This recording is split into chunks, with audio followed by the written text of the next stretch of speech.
Welcome to Nursing Rankers classes. I am Nisa, MSc OBG, and the topic of today is stages of labor.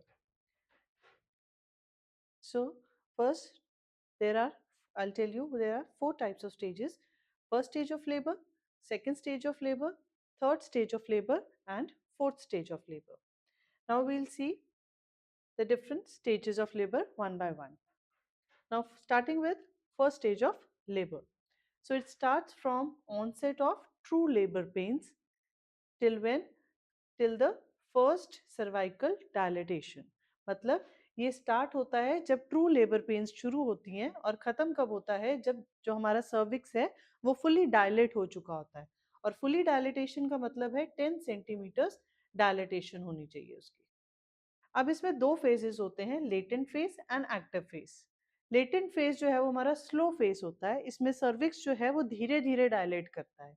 तो इसमें जो dilatation होती है वो 0 to 3 या फिर 4 सेंटीमीटर तक डायलेट हो सकती है। एक्टिव स्टेज जो है वो हमारा रैपिड डायलेटेशन वाला स्टेज होता है। इसमें जल्दी जल्दी जो है सर्विक्स जो है वो खुलता है या डायलेट होता है।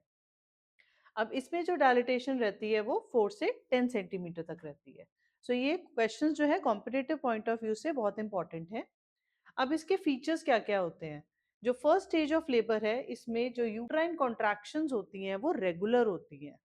ठीक है, आपको इफेसमेंट दिखने को मिलेगी, मतलब जो सर्विक्स है वो थिन हो जाना स्टार्ट हो जाता है इसमें। ठीक है, और थिन होने के साथ साथ ये डायलेट हो जाता है। इसमें एक साइन मिलता है आपको जिसको बोलते हैं हम शो। शो क्या होता है? जो वजाइनल ब्लीडिंग होती है उसमें म्यूकस प्रेजेंट होता है, मतलब ब्लड विद म्यूकस को हम शो बोलते हैं। अब इसकी ड्यूरेशन क्या रहती है? प्राइमी ग्राविडा में अलग होती है और मल्टी ग्राविडा में इसकी अलग ड्यूरेशन होती है। प्राइमी ग्राविडा में इसकी ड्यूरेशन होती है अप्रोक्सीमेटली 12 to 14 आवर्स, मतलब 12 से 14 घंटे लगते हैं फर्स्ट स्टेज ऑफ लेबर को कंप्लीट होने में। और मल्टी ग्रेविडा का जो कंप्लीशन स्टेज है वो है अराउंड 6 to 8 आवर्स। नेक्स्ट हम देखेंगे इसमें second stage of labour. Second stage of labour कहाँ से स्टार्ट होती है? जब हमारा सर्विक्स जो है वो पूरी तरह से डायलेट हो चुका होता है। और खत्म कब होती है ये? जब बेबी का बर्थ हो चुका होता है। अब इसके फीचर्स क्या रहते हैं? इसमें बहुत ज्यादा स्ट्रॉन्ग कॉन्ट्रैक्शंस होती हैं, बियर डाउन की अर्ज होती है मदर को, जिसको हम बोलते हैं पुशिंग डाउन। और इसमें फीटस जो है वो नीचे की तरफ डिसेंड होता है थ्रू बर्थ केनाल या वेजाइनल केनाल।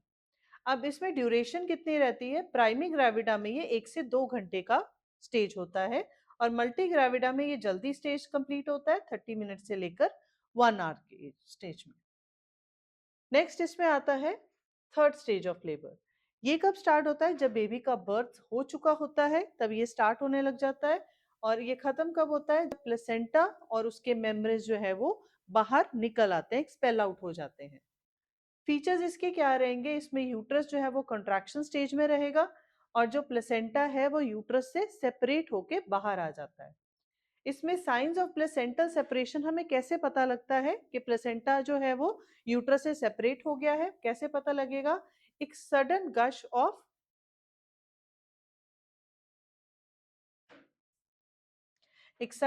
ऑफ ब्लड रहता है, मतलब तेजी से जो ब्लड है वो बाहर निकल के आता है और जो अम्बलाइकल कॉर्ड है वो लंबी होने लग जाती है। यूट्रस जो है वो फर्म होता है और एक ग्लोबुलर शेप में आ जाता है। इसका जो ड्यूरेशन है वो प्राइमी और मल्टी में दोनों में 5 से 15 मिनट तक का रहता है।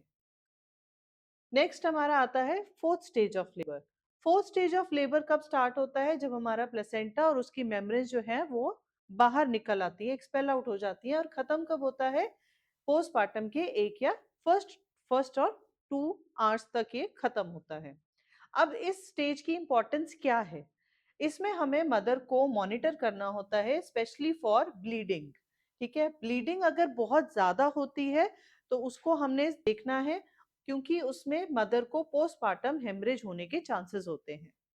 फिर वाइटल साइंस हम इसमें चेक करते हैं। किस लिए चेक करते हैं? ताकि हम अगर मदर को कोई शॉक हो रहा है उसको डिटेक्ट कर सकें या फिर किसी इन्फेक्शन को डिटेक्ट कर सकें। और इसमें हमने यूट्राइन कॉन्ट्रैक्शंस भी चेक करने हैं कि वो स्लो डाउन हो चुके हैं या नहीं। अब इसमें कुछ इंपॉर्टेंट क्वेश्चंस हैं जो इन स्टेजेस के related competitive exam point of view से थोड़े इंपॉर्टेंट है। तो इसमें क्या आता है, पहला क्वेश्चन है clinical feature of first stage of labour are all except. तो ये एक्सेप्ट वर्ड जो है, पहले तो हमने क्वेश्चन को बहुत अच्छे से समझना है।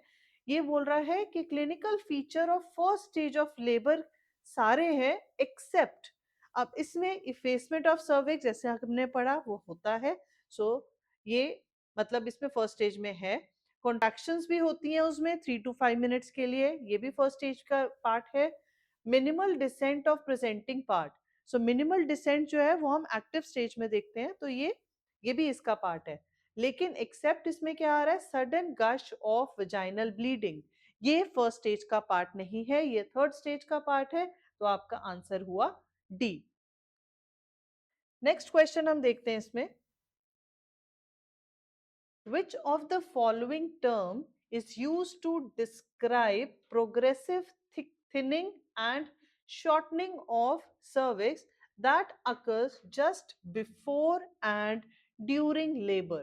अब इसमें क्वेश्चन में पूछा है कि कौन सी वो ऐसी टर्म है जो डिस्क्राइब करती है प्रोग्रेसिव थिनिंग, मतलब सर्विक्स जो है वो थिन हो रहा है और शॉर्ट हो रहा है। तो बेलोटमेंट इसमें एक ऑप्शन दिया है, बेलोटमेंट ये ऑप्शन नहीं है। क्यों? क्योंकि बेलोटमेंट क्या होता है, बेबी की मूवमेंट बताता है ये, जब उसको पुश किया जाता है एब्डोमेन से। ठीक है, सो बेलोटमेंट इसका आंसर नहीं है। डायलिटेशन, सर्वाइकल डायलिटेशन जो है वो भी इसका आंसर नहीं है, क्योंकि डायलिटेशन क्या होता है कि सर्विक्स आपका ओपन हो रहा है, तो इसमें थिनिंग और शॉर्टनिंग नहीं होती। इफेसमेंट, इफेसमेंट होता है thinning and shortening of cervix. ठीक है, सो इसका आंसर रहेगा इफेसमेंट। पहले हम चौथा भी देख लेते हैं, मल्टीपैरस। मल्टीपैरस क्या होता है, जब मदर ने एक या एक से ज्यादा बेबी को बर्थ दिया होता है, उस मदर को हम मल्टीपैरस बोलते हैं। सो ये वेलोटमेंट इसका आंसर नहीं है, डायलिटेशन नहीं है, मल्टीपैरस नहीं है, और इसका आंसर क्या हुआ, इफेसमेंट इसका आंसर है। नेक्स्ट क्वेश्चन है, which information about uterine contractions should be documented in first stage of labor? अब कौन सा स्टेज है, फर्स्ट स्टेज। अब वो कह रहा है यूट्राइन कॉन्ट्रैक्शंस की कौन सी ऐसी इंफॉर्मेशन है जो कि आपको डॉक्यूमेंट करनी चाहिए फर्स्ट स्टेज ऑफ लेबर में। So first stage of labour में डायलिटेशन लिखा है, इसमें इफेसमेंट है एंड पोजीशन नहीं, इसमें हम ये चीजें फर्स्ट स्टेज में नहीं देखते। डायलिटेशन, ड्यूरेशन एंड फ्रीक्वेंसी नहीं, ये भी इसका ऑप्शन नहीं है। Frequency, duration and position no, इसमें पोजीशन भी नहीं देखते हैं। लास्ट है duration, frequency and intensity, this is correct. So ये इंफॉर्मेशन जो है वो हम फर्स्ट स्टेज ऑफ लेबर में चेक करते हैं और डॉक्यूमेंटेशन करते हैं। ठीक है, नेक्स्ट क्वेश्चन है, what do you mean by complete cervical dilatation during labour? अब हम कब कहते हैं कि जो डायलिटेशन है सर्विक्स की वो कंप्लीट हो चुकी है, मतलब कितनी सेंटीमीटर्स होने चाहिए कि हम बोलें कि सर्वाइकल डायलिटेशन हो चुकी है। ठीक है, सो 4 सेंटीमीटर नहीं, 4 सेंटीमीटर बहुत छोटा होता है, बच्चा उसमें बाहर वजाइना से नहीं निकल सकता है। सो सर्वाइकल डायलिटेशन 4 सेंटीमीटर में हम नहीं बोलेंगे कि फुल डायलिटेशन है। 8 सेंटीमीटर में नहीं है, 12 सेंटीमीटर में भी नहीं होता, तो इसका आंसर है 10 सेंटीमीटर को हम बोलते हैं फुल डायलिटेशन।